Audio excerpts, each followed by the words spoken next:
E aí, meus queridos alunos, estou aqui novamente para ajudá-los nesse processo de aprendizado aí da termodinâmica.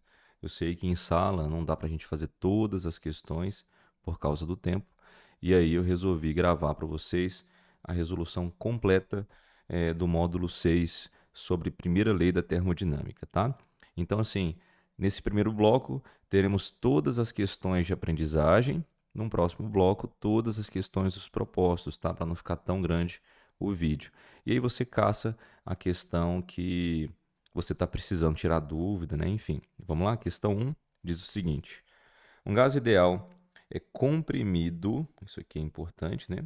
Um gás ideal é comprimido por um agente externo ao mesmo tempo em que recebe calor de 300 joules de uma fonte térmica. Beleza. Sabendo-se que o trabalho do agente externo é de 600 joules, então a variação da energia interna do gás é. Você sabe muito bem que aqui a gente vai ter que usar a primeira lei da termodinâmica, mas não basta só saber a equação, tem que saber o sinal aqui também, porque esse sinal tem um significado muito importante, se é um calor recebido, se é um calor cedido pelo gás, ou se é um trabalho realizado pelo gás ou realizado sobre o gás, né? Por isso que você tem que ficar atento ao texto e associar aos corretos sinais, tá bom? Veja bem, se o exercício fala que o gás é comprimido, deixando bem claro aí que o trabalho foi realizado pelo agente externo sobre o gás, então nós teremos um trabalho do gás negativo, tá bom? Então o trabalho do gás aqui acaba sendo de menos 600 joules, tudo bem? Vou colocar de preto aqui a resposta final de vermelho, beleza? Tá. E aí, ao mesmo tempo, o gás está recebendo calor. Então, o calor aqui do gás vai ser positivo, tá? Calor recebido pelo gás, positivo. E nesse caso, vale 300 joules. E ele quer saber, o exercício, qual é a variação da energia interna, beleza? Para resolver esta questão, basta você lembrar da primeira lei da termodinâmica. O calor que é fornecido para um gás pode ser usado para que ele realize trabalho e ainda varia a sua energia interna, tá bom? Beleza? Tá dando um delayzinho aqui, deixa eu ver se eu arrumo. Aí, vamos ver se melhora. E aí você vai colocar os valores aqui de acordo com o texto, né, associado ao sinal. Porque olha só, esse trabalho aqui dá a entender que é um trabalho realizado pelo gás, né? Mas se for um trabalho realizado sobre o gás, você vem aqui e coloca o sinal de menos. Ah, fechou, então aqui fica menos 600, né? E o calor? O calor, 300, positivo mesmo. Mais a variação da energia interna. Perceba que na hora que esse 600 vem para cá, ele vem com sinal positivo. E aí fica 300 mais 600. E isso vai ser a variação da energia interna do gás, 900 joules. Trabalhamos muito isso em sala de aula, né? Essas trocas de energia que o gás realiza com a vizinhança, elas vão ser, digamos que, traduzidas, né, numa mudança de energia interna desse gás. Olha só, o gás está recebendo 300 joules na forma de calor e também está recebendo 600 joules na forma de trabalho. Só que, como o seu volume acaba diminuindo, aparece esse sinal de menos aqui, beleza? Mas quando você joga na fórmula, magicamente a conta fecha. Você percebe que no final das contas o gás recebeu 900 joules de energia, né? Uma outra forma de escrever a primeira lei da termodinâmica é essa aqui, ó. A variação de energia interna é igual ao calor menos o trabalho. Então, o ΔU do gás vai ser o calor que ele nesse caso está recebendo, né? Então, positivo, menos, esse menos não é do trabalho, o menos é da fórmula. O trabalho, por sua vez, vai ser negativo, e é 600, né, em módulo. Aí você bota o menos porque o gás está sendo comprimido. Menos com menos dá mais, perceba, ó, vai dar 900 da mesma forma, beleza? Então a variação da energia interna do gás aqui é de 900 joules. Isso significa o quê? Caso o exercício tivesse pedido, né? Significa que o gás aumentou a sua energia interna, e energia interna está relacionada com a temperatura. O gás aqui nesse exemplo esquentou, tá bom? Mas enfim, pediu só o ΔU. Resposta letra A. Letra B. Oh, meu Deus. Questão 2. O gráfico da pressão versus volume representa as transformações sofridas por um gás ideal no interior de uma máquina térmica. Suponha que essa máquina execute cada ciclo em uma frequência de 10 Hz. A potência dessa máquina em quilowatts será de... Bom, potência, você tem que lembrar aí das aulas de mecânica do passado, é trabalho sobre tempo, certo? Então, eu vou ter que calcular o trabalho que essa máquina consegue realizar e dividir pelo tempo para que isso aconteça, né? Lembrando que, pensando no sistema internacional, aqui é joule e aqui é segundo. E joule por segundo acaba sendo watt, tá? Mas, enfim, como é que eu calculo o trabalho realizado pela máquina em um ciclo? Ora, basta fazer a área interna do ciclo, beleza? Então, você vai calcular aí para mim. Vou fazer aqui também a área desse trapézio, tá? A área desse trapézio vai ser igual ao trabalho do ciclo.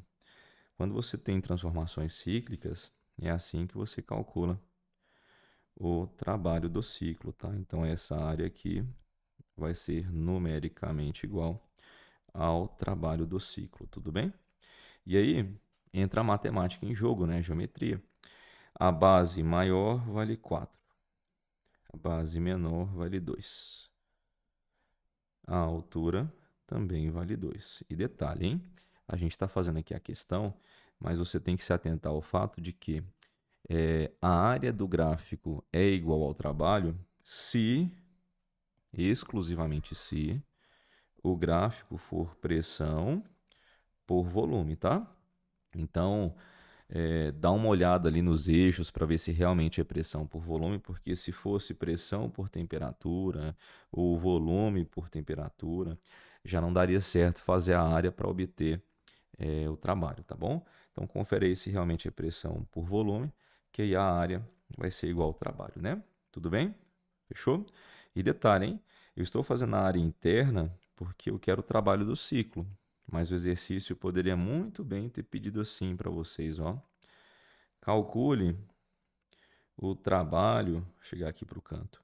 Calcule o trabalho dessa etapa aqui, ó. Aí você analisa essa etapa de forma isolada. Se ele tivesse pedido o trabalho só desta etapa, deste processo termodinâmico aqui, né? O que que você faria? A área embaixo desse trecho. Professor, então eu teria que fazer a área disso aqui, né? Exatamente. É como se você analisasse apenas aquele trecho e os restos, o resto do processo, você ignorasse, tá bom? Beleza? Ah, não, professor, ele pediu para mim o trabalho desse trecho aqui, ó, dessa compressão, né? Porque o volume está diminuindo a compressão. E aí, como é que eu calculo o trabalho desse trecho? Fazendo a área deste retângulo aqui, né? Mas eu estou calculando o trabalho do ciclo. Aí, o trabalho do ciclo é a área interna do ciclo. De boa? Tá bom? Beleza. E aí, vamos calcular esse trabalho então pela área. O trabalho do ciclo, de um ciclo termodinâmico aqui dessa máquina. Que máquina que é essa, professor? Não faço ideia. Base maior mais base menor vezes a altura sobre 2. Fazendo essa conta aqui, esse 2 com esse 2 corta, não é? E aí fica 4 mais 2, 6. Mas cuidado, tem uma surpresinha aqui para você, ó. Ah, quando você analisa as unidades, elas estão no SI, mas tem um número aqui acompanhando, ó, 10 à quarta e 10 a menos 2.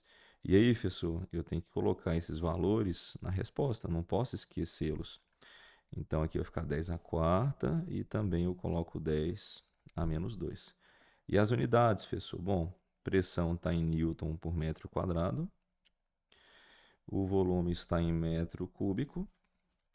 Newton por metro quadrado vezes metro cúbico é a mesma coisa que Newton vezes metro, que vai dar joule, tá? Ah, professor, então eu vou obter o trabalho em joule bonitinho, né? É 10 à quarta vezes 10 a menos 2 fica 10 ao quadrado, né? E aí, 6 vezes 10 ao quadrado acaba dando um trabalho de 600 joules, beleza? Então tá bom. Esse é o trabalho, então, realizado em um ciclo, né? Beleza? No ciclo completo. Só que ele pediu a potência. E aí, professor, o que que eu faço? Vamos lá? Eu preciso pensar o seguinte: essa frequência de 10 Hz, nós ainda não falamos sobre, né? O que que ela vai alterar no nosso problema? 10 Hz a gente pode entender como sendo aqui 10 ciclos por segundo, né? Porque Hertz é a unidade de frequência. Então, nós temos aqui 10 ciclos por segundo, né? É como, pessoal, se esse ciclo aqui se repetisse 10 vezes por segundo. Ah, então, pera lá. Se eu considero que o intervalo de tempo é de 1 segundo, esse ciclo se repetiu quantas vezes? 10. E cada ciclo realiza um trabalho de 600 joules. Concorda? Ah, tá, professor. E aí vai ficar 10 vezes 600, o que dá 6.000 joules por segundo. E joule por segundo é watt.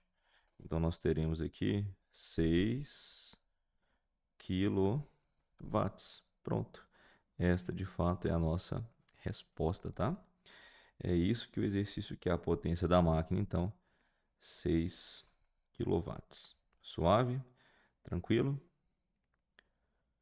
Então tá bom, resposta letra B de bola. Vamos para a próxima? Questão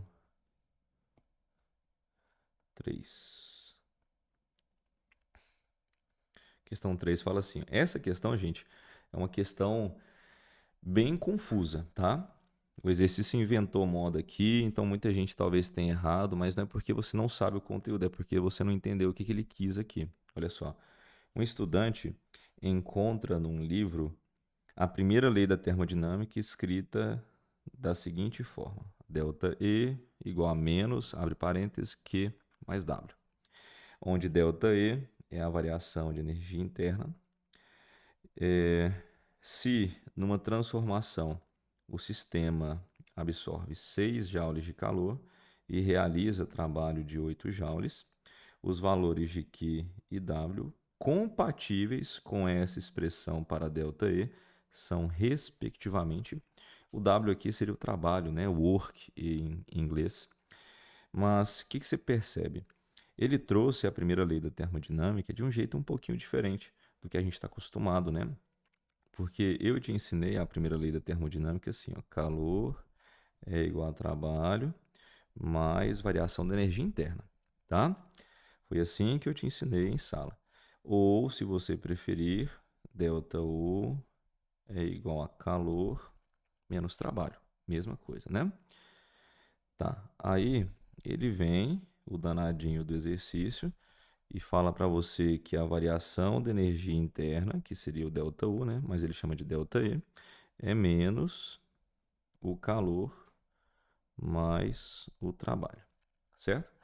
E aí, assim, apesar de eu achar a questão um pouco estranha, ela valoriza aquele aluno que percebe que o conceito ele é mais importante do que a fórmula, porque se você entende o que que quer dizer o gás absorver 6 joules de calor, ou se você entende que significa, né, o que significa realizar trabalho, eu acho que a questão ela se torna simples, né?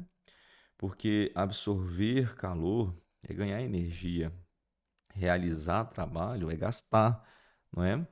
Então, o gás, quando realiza o trabalho, ele está gastando parte da sua energia interna, concorda?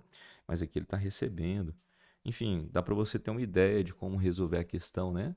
Agora, o jeito mais prático, para você não ficar com muita dúvida, é o seguinte: é, faz do jeito que eu te ensinei, obedecendo os sinais, bonitinho, do jeito que eu te ensinei, depois você analisa isso aqui, tá? Como assim, professor? Não entendi, não. Ele fala aqui para nós que o gás absorveu 6 joules na forma de calor, né? Então o gás está recebendo calor, é um calor positivo. Beleza? Vou botar só 6 aqui. E realiza trabalho de 8 joules. Então ele está realizando aqui 8 joules na forma de trabalho, também positivo. Né? Realiza trabalho, trabalho positivo do gás. E aí, mais ΔU, né? Quando eu jogar esse 8 para cá, esse 8 ele vem negativo, né? Então fica que o ΔU vai ser 6 menos 8, que dá menos 2. Então, isso aqui é o que você espera, né? Sabendo de fato como que é escrita a primeira lei da termodinâmica. Agora, se você quisesse usar da outra forma, também daria o mesmo resultado. Olha só, o calor é 6, positivo, né? Menos da fórmula, o trabalho é positivo. Ó, eu estou colocando 8 aqui, ó. O menos é da fórmula, pelo amor de Deus. 6 menos 8 dá quanto? Menos 2 joules. Então significa que nesse problema a variação da energia interna é de menos 2. Então tem que dar menos 2 aqui também, nessa conta maluca que ele trouxe para a gente, né? Portanto, você tem que pensar assim, quais são os valores que quando eu jogo aqui, dá menos 2? Será que 6 e 8 dá certo, do jeito que está na letra A? Então, se o calor for 6 e o trabalho for 8, 6 mais 8 aqui, ó, faz o parênteses primeiro, né? Pelo amor de Deus. 6 mais 8, 14, com menos de fora, daria menos 14. Então, letra A não bate, né? Vou colocar aqui, ó, falso. Letra B, 6 e menos 8. Vamos lá, 6 menos 8. 6 menos 8 dá menos 2, só que com menos de fora fica mais 2. E aqui deu menos, né? É para dar menos 2. Então, esse item também é falso. Letra C. Essa aqui é interessante, ó. Então, se você pegar a letra C para analisar, calor menos 6, trabalho 8 e o menos de fora. Menos 6 mais 8 dá 2. Menos 2, pronto. Agora sim, bateu, né? Com a equação que a gente já conhece. Lá em cima você percebe que eu tinha obtido, né? Esse menos 2 aqui, ó, bateu. Beleza? Então, resposta letra C. Nem adianta ver as demais alternativas, porque é uma questão aí de meio que testando e vendo qual dá certo de fato com a primeira lei da termodinâmica, porque essa equação aqui é uma equação maluca, né? Beleza? Tranquilo? Então, letra C foi, ou questão 3 foi, letra C. E agora, questão 4. Ao realizar um trabalho, olha só, as palavrinhas te ajudando aqui, ou não, né? Se você não estudou direito, creio que vai ter dificuldade com essas palavrinhas. Mas você que prestou atenção na aula e fez aquilo que eu te disse de ficar relendo, repetindo, né? Vendo aquele material, o sinal, quais são as palavras associadas, né? Aquele sinal que você vai encontrar no texto, enfim. Ao realizar um trabalho de 80 mil calorias, um sistema termodinâmico, pode imaginar um gás, né? Recebeu 60 mil calorias. Pode-se afirmar que nesse processo a energia interna desse sistema, aqui ficou um pouco confuso, que é o fato de não especificar de que forma, né, que foi recebido essa energia aqui de 60 mil. Tá bugando aqui meu iPad, foi mal. Então essas 60 mil calorias aqui, elas digamos que vieram de alguma forma, bem provável, né, que não seja na forma de trabalho, porque o trabalho aqui está sendo realizado pelo gás, e quando um gás realiza trabalho, ele gasta energia, né, e aqui está recebendo, a gente pode deduzir que essa energia recebida foi na forma de calor, né? Afinal, na forma de trabalho, o gás está gastando essa energia, beleza? Aí a gente tem que pensar agora em como calcular a variação da energia interna. Veja bem, a variação da energia interna, o quanto aumenta ou diminui, beleza? Tranquilo? Então tá bom. Eu mostrei para vocês durante a aula essa equaçãozinha aqui, ó, que ΔU, né, a variação da energia interna, é igual Q menos trabalho, não foi? E aí eu te falei assim, ó, o saldo de energia é como se fosse a receita, né, ou as receitas menos as despesas, correto? E aí o calor menos o trabalho, digamos que vai traduzir esse saldo, né, de energia que o gás vai ter. Bom, só que o calor ele pode ser recebido pelo gás, aí vai ser positivo, ou cedido, né? O trabalho aqui, se ele for um trabalho realizado pelo gás, é positivo, beleza? Se for um trabalho sofrido pelo gás, é negativo. E aí você vai colocando os valores de acordo com os sinais, beleza? Então, supondo que essas 60 mil calorias foram recebidas na forma de calor, vou colocar aqui 60, e que o trabalho foi realizado pelo gás, aí ele é positivo, como que fica a variação da energia interna desse gás? De novo, esse menos é da fórmula, não é do trabalho. O trabalho tem o seu próprio sinal. E aí 60 menos 80 fica menos 20. Não se esqueça que estamos falando aqui, ó, de 1000 calorias, né?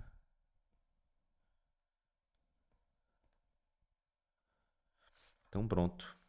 Significa então que a energia interna desse gás diminuiu, variou 20 mil calorias, só que como está diminuindo, né, a gente bota um menos, fechou? ΔU é isso aí, ó. Se você quiser usar outra forma que eu ensinei, dá certo também. Vou ficar alternando entre elas, né? Você escolhe aquela que você se sente mais seguro, né? Muita gente gosta dessa segunda aqui porque não tem esse sinalzinho de menos, só que é a mesma coisa, concorda? Então, ó, o sistema termodinâmico, a gente pode pensar que é o gás, está recebendo 60 mil calorias, só que está realizando 80 mil calorias na forma de trabalho, e aí você vai ter uma variação da energia interna aqui, ó, para poder, digamos que, balancear essas energias, concorda? E aí você está vendo que ele recebe 60 mil, o gás, gasta 80, então vai ter que tirar da sua energia interna 20 mil, né? Passa 80 para cá, fica a mesma coisa, né? ΔU menos 20 mil calorias. Fechou? Então, resposta letra B de bola. É isso. Vamos para a próxima? Questão 5. Do ponto de vista da primeira lei da termodinâmica, o balanço de energia de um dado sistema é dado em termos de três grandezas. Bom, essa aqui talvez seja mais fácil da apostila, né? Calor, trabalho, mais variação da energia interna, tá? Trabalho, calor e densidade, pelo amor de Deus, densidade não, né? Trabalho, calor, energia interna, top. Calor, energia interna e volume, não. Pressão, volume e temperatura, não. Isso aqui são as variáveis de estado termodinâmico do gás, né? Então, letra B é a resposta. Fechou? Questão 4. Questão 5 foi. Questão... Ixi, faltou aqui a 6. Espera aí, gente, que eu vou resolver agora. Pulei aqui sem querer a 6. Deixa eu ver se tem ela. Não, já foi para 7 e 8.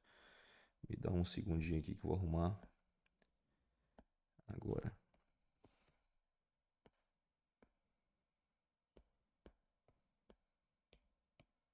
Questão 6 aqui, ó.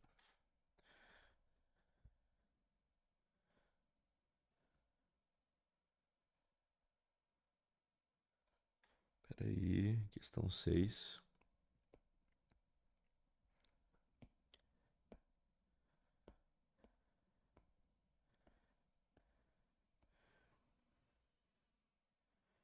Fala assim, ó, um extintor de incêndio de CO2 é acionado e o gás é liberado para o ambiente. Analise as asserções, as afirmações, as proposições que se seguem. A figura ilustra uma expansão volumétrica muito rápida, característica de uma transformação adiabática, porque em uma transformação adiabática, a transmissão de calor entre o gás e a vizinhança é muito grande e o trabalho realizado pelo gás é igual à variação da sua energia interna. É correto afirmar que, letra A, as duas asserções são proposições verdadeiras e a segunda é uma justificativa correta da primeira. Enfim, ele vai falar um monte de coisa aí. Questão também um pouquinho confusa, mas, na minha opinião, porque não fica muito claro o que são essas duas asserções, né? Porque alguns alunos falaram para mim que parecem que são três asserções, porque ele fala aqui, ó, que a expansão é muito rápida, característica de uma adiabática. Aí ele fala que depois a transmissão de calor entre o gás e a vizinhança é muito grande e, como se fosse uma próxima afirmação, né? Mas enfim, eu lendo essa questão, acho que eu entendi o que ele quis dizer com duas asserções. A primeira asserção é como se fosse isso aqui, ó, presta atenção, vou marcar de vermelho. A figura ilustra uma expansão volumétrica muito rápida, característica de uma transformação adiabática. Beleza, ele está afirmando isso. Porque, aí a próxima asserção é a justificativa. Porque, vou até colocar de azul aqui, ó, porque em uma transformação adiabática, a transmissão de calor entre o gás e a vizinhança é muito grande e o trabalho realizado pelo gás é igual à variação da sua energia interna. Tá vendo? Como se fosse a afirmação e depois a justificativa. Foi o que eu entendi desse texto, né? E aí, de fato, isso aqui é uma expansão muito rápida, né? E aí, vocês viram durante as aulas que expansão rápida, compressão rápida, um processo rápido que o gás sofre, a gente considera diabático. Por quê? Porque não dá tempo desse gás trocar calor com a vizinhança nesse processo de expansão ou compressão rápida, tá? Então, botou a palavra ali rápida na jogada, transformação rápida, você vai considerar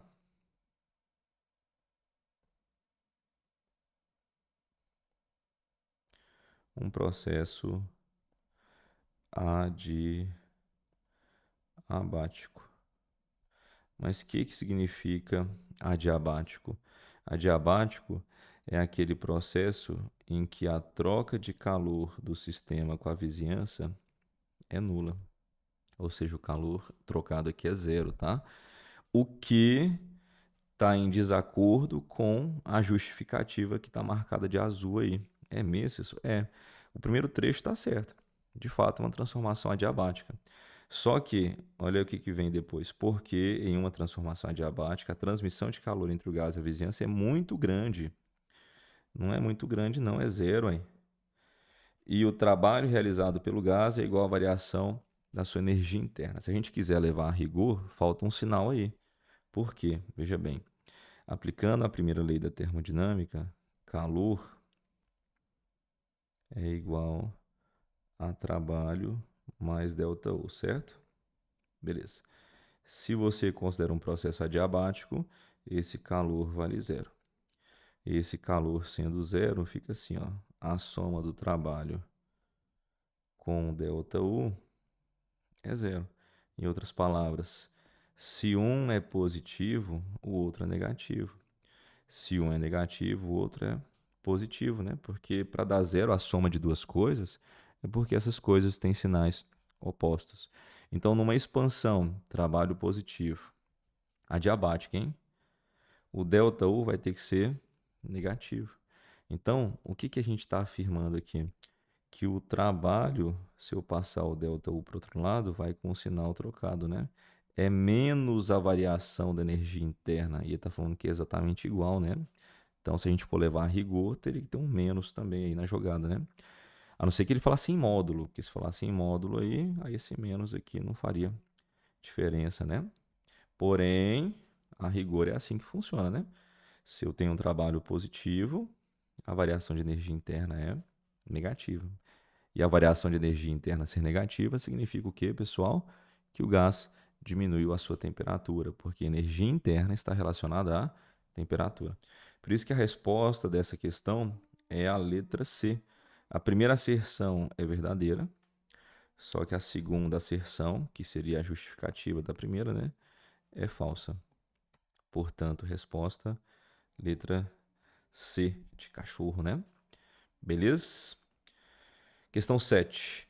Um gás ideal monoatômico, e lá vem que esse lance de monoatômico. Não, de boa, presta atenção, ó. Com N mols inicialmente na temperatura absoluta T, sofre uma expansão adiabática até que sua temperatura fique a 1/3 da sua temperatura inicial.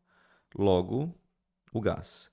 Letra A. Absorveu uma quantidade de calor igual a nRT. Ô, gente, pelo amor de Deus, né?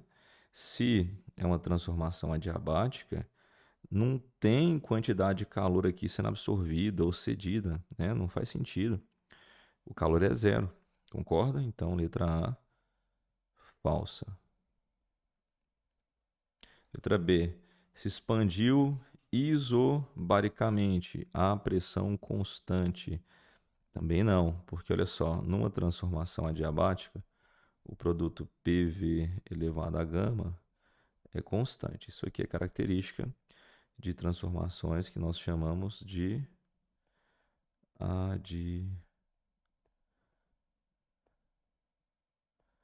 adiabática, certo? Esse gama aqui é o coeficiente de Poisson, ou expoente Poisson. E aí você percebe que pressão e volume têm uma relação inversa, né? É mesmo? É. Só que tem um expoentezinho aqui, porém esse expoente aqui para nós nesse exercício não vai ser relevante não, porque não está fazendo conta de fato, né? Mas qual que é a ideia? O volume aqui aumentando, a pressão diminui. Não tem como a pressão ser constante na adiabática, tá? A pressão se altera. E aqui está falando que foi uma expansão isobárica, tem nada a ver. A pressão acaba diminuindo, por isso que a letra B é falsa. Beleza? Deixa eu riscar aqui para você. Isobaricamente não. Letra C. Realizou o trabalho liberando uma quantidade de calor igual a nRT de novo. Essa patifaria aqui de liberar calor, né? Não, é adiabático. Letra D. Se expandiu aumentando sua energia interna de nRT. Realizou o trabalho e sua energia interna diminuiu nRT. Bom, agora a gente vai ter que dar uma analisada, né? Porque, veja bem, a energia interna que a gente representa pela letra U está relacionada com a temperatura, não foi? Que eu ensinei para vocês. Primeira aula sobre a primeira lei da termodinâmica, enfatizei muito isso, né? Energia interna depende da temperatura, beleza? Então tá bom. Aí, se a temperatura aumenta, energia interna aumenta.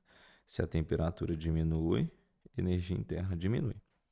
E aqui ele está falando, ó, que a temperatura final vai ficar 1/3 da inicial. Ah, professor, então peraí. A temperatura inicial, vamos chamar de T. Portanto, a temperatura final, como vai ser 1/3 da inicial, vai ser T sobre 3. Então, o que está acontecendo com a temperatura aqui? Diminuindo. E aí, se a temperatura diminui, a energia interna também diminui. E não aumenta, né, professor? Não. Então, ó, se expandiu aumentando sua energia interna de nRT. Meio que por exclusão, ficamos com a letra E, né? Mas por que a letra E é verdadeira? Realizou o trabalho? Sim. Como é que eu sei que realizou o trabalho? Porque o gás sofreu uma expansão. Quando ele expande sobre a vizinhança, né, ele realiza trabalho. Agora, sua energia interna diminuiu? Sim. Mas por que de nRT? Vamos ver? Para a gente calcular a variação da energia interna, nós podemos usar a primeira lei da termodinâmica, ΔU igual a Q menos trabalho. Porém, nós não temos trabalho, nem... Se bem que o calor aqui é zero, né? Eu precisaria fazer a conta do trabalho. Só que tem um jeito mais fácil. Ele falou que o gás é monoatômico. Se ele falou que é monoatômico, lembra que a energia interna é 3 meios de nRT? Só que como é uma variação da energia interna, eu preciso colocar a variação de temperatura aqui também, ó. Delta T. Sacou? É isso. E aí vai ficar assim, ó, pessoal. Delta U igual 3 meios de NR. Diferença de temperatura vai ser temperatura final, que é 1/3 da inicial. A inicial nós podemos chamar de... Ah, não, mentira, não pode chamar de T0 não, porque ele falou que já era T, né? Ele já tinha dado o T pra gente. Então vamos a T. Temperatura final 1/3 da inicial menos a inicial. Agora é matemática básica, né? Aqui, lindezas, se a gente tirar o mínimo múltiplo comum, embaixo do T tem 1, fica 3 aqui, não fica? Aí fica T menos 3T, ó. Beleza? Pego o novo denominador, divido pelo antigo, multiplico pelo numerador. E aí nós teremos uma variação aqui de temperatura de menos 2T sobre 3. Então pronto. Isso aqui é o que está dentro do parênteses. E o restante, professor, e o restante eu vou repetir aqui, ó. 3 meios de NR vezes essa variação de temperatura aí, né? E olha que interessante. Na hora de simplificar, nós vemos que esse 2 aqui corta. E esse 3 aqui também corta, né? E aí fica, então, escrever aqui no canto, que o ΔU é menos, olha esse menos aqui, ó, menos nRT. Pronto, então de fato diminuiu, né, a energia interna de nRT e realizou o trabalho porque sofreu uma expansão. Suave? Tudo bem? Questão 8. Um reservatório térmico fornece 200 joules de calor para um sistema,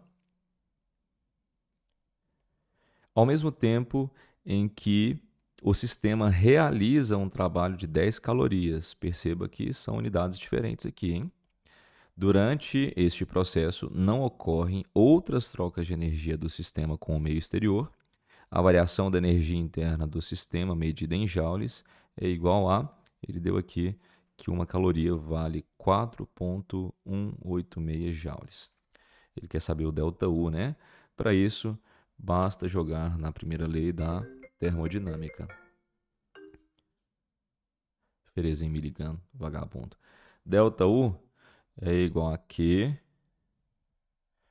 menos trabalho, beleza? Ou, se você preferir a outra fórmula, dá na mesma. Vou deixar as duas aqui e aí você escolhe a que melhor lhe atende, tá bom? Beleza? Vamos lá, ΔU é igual... que vai ser positivo, né? Porque o gás está recebendo, lembrando que ele disse sistema aqui, mas eu posso considerar que é o gás, né? O gás aqui está recebendo 200 joules na forma de calor, tá? E aí está realizando um trabalho de 10 calorias. Perceba que o trabalho é positivo. O menos, ele acaba sendo da fórmula, tá? Só que aí, o que você não pode se esquecer é que aqui tem caloria. E cada caloria vale 4,186 joules, né? Ok? E aí você obtém a variação da energia interna. E aí vai ficar 200 joules menos 41,186 86. Tudo em joule aqui bonitinho, né? E aí ficaremos com 158,14, exato. Então a variação da energia interna aqui do gás vai ser de 158,14 joules. É um resultado positivo, professor? É. Mas por que é positivo? Porque o gás recebeu mais energia do que perdeu, né? Ah, tá. E se eu tivesse usado a fórmula de baixo, daria a mesma coisa? Daria. Você está cansado de saber que dá a mesma coisa, ó. Calor 200, o trabalho aqui positivo, né, realizado pelo gás, 41,86. Tá aqui, ó, já fiz a transformação para joule, né? E o delta U vai ser essa diferença. Beleza? Passei aqui, ó, para a esquerda, subtraindo. Delta U vai dar o mesmo, exatamente o mesmo resultado. Fechou? Então é isso. Finalizamos as questões de aprendizagem, tá bom? E é isso. Encontro vocês agora nas questões dos propostos. Tamo junto.